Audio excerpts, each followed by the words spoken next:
ഗോശ്രീപുരം തിരുമല ക്ഷേത്ര മഹോത്സവത്തിന് തുടക്കമായി.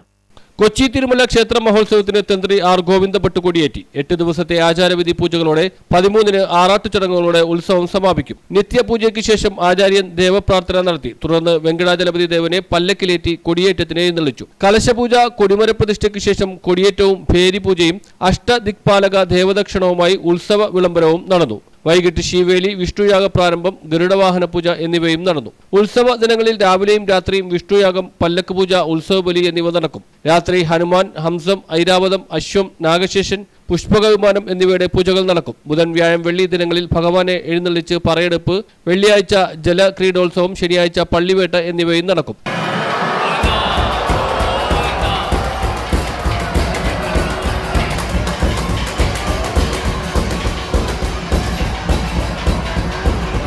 ന് ആറാട്ട് ദിനത്തിൽ രാവിലെ മൂലമൂർത്തിക്ക് അഭിഷേകം, വഞ്ചിയെടുപ്പ്, വിഷ്ണുയാഗം, അവഭൃത സ്നാനം, എഴുന്നള്ളിപ്പ്, ആറാട്ട്, രാത്രി സ്വർണ്ണ ഗരുഡ വാഹനപൂജ, പട്ടു കാണിക്ക, വിഷ്ണുയാഗ സമാപ്തി, കൊടിയിറക്കം. ചടങ്ങുകൾക്ക് ആചാര്യർ എൽ മങ്കേഷ് ഭട്ട്, തന്ത്രി ഗോവിന്ദഭട്ട്, മേൽശാന്തിമാരായ എൽ കൃഷ്ണഭട്ട്, വി രാമാനന്ദഭട്ട്, ഭരണസമിതി president Avinash Kamath, R Venkateswara pi, വിജയനാഥമല്യ, Venkateswara പ്രഭു, കപിലാർ പൈ, ആനന്ദ് പ്രഭു, വെങ്കടേഷ് പൈ എന്നിവർ നേതൃത്വം നൽകി. News bureau, Mattancherry.